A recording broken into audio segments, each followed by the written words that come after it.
It was a hot August morning in 2005. The city of Fortaleza, Brazil, was waking up to its usual chaos. Buses crowded the streets, vendors opened their shops, and workers rushed to their offices. But no one noticed the quiet little shop just 2 blocks away from Banco Central. Outside, a faded sign read, Grama Sintética Nordeste. Inside, Luis Fernando Ribeiro stood looking at his team. He was thin, with a short black beard, wearing a grey t-shirt and jeans. Luis took a deep breath. Next to him was Antonio Jusivan dos Santos, known as Jota.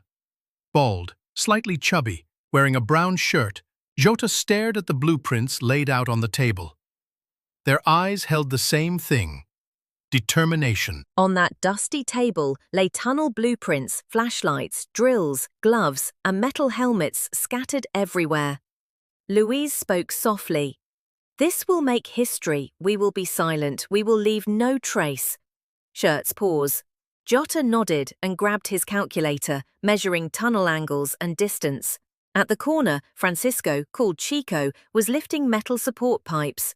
Chico was 28, skinny, tall, wearing a blue t-shirt stained with dust. The room smelled of dirt and sweat. Short pause. The only sound echoing in that hidden shop was the metallic clink of tools as the team prepared for Brazil's biggest heist. Night fell over Fortaleza, street lights flickered, and the shop grew darker except for a single dim bulb. Luis strapped on his helmet and switched on his flashlight. "Let's begin," he whispered. Jota did the same, and together they opened a small hidden door at the back of the shop. A dark tunnel entrance yawned before them. Luis went first, crouching as he walked through the narrow passage, his flashlight sweeping across the dirt walls. Behind him, Jota pushed a wheelbarrow, its metal wheels squeaking softly.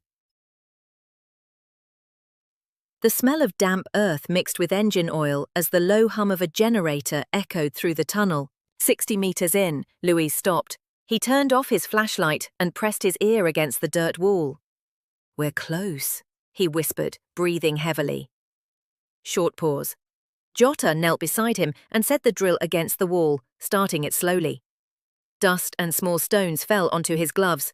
Francisco moved forward with metal beams, bracing the tunnel ceiling as Rafael Vieira, the youngest of the crew at 26, short-haired and athletic, filled bags with dug-up soil. Short pause. The heat inside was suffocating, sweat dripped from their faces, but no one paused.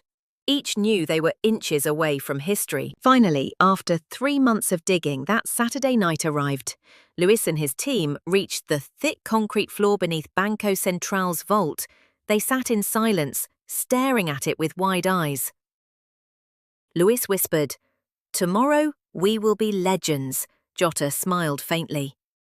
The men began drilling upwards, small chunks of concrete falling into their hands. They worked through the night, exhausted yet fueled by adrenaline.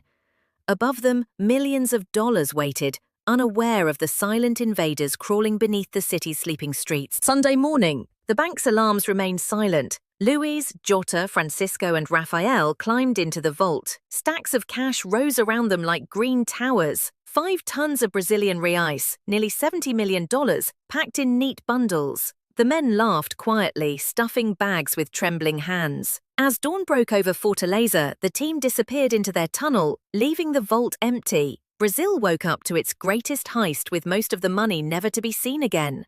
And for Luis Fernando Ribeiro, the man who became a ghost after that day, it was the perfect crime. Thank you for listening to the story of Brazil's greatest heist. Imagine digging for 3 months just to vanish with millions, leaving the whole country in shock. If you enjoyed this true crime story, don't forget to like this video and subscribe to the channel. There are many more unbelievable stories coming soon. Stay tuned, because the next heist might be even bigger. See you in the next video.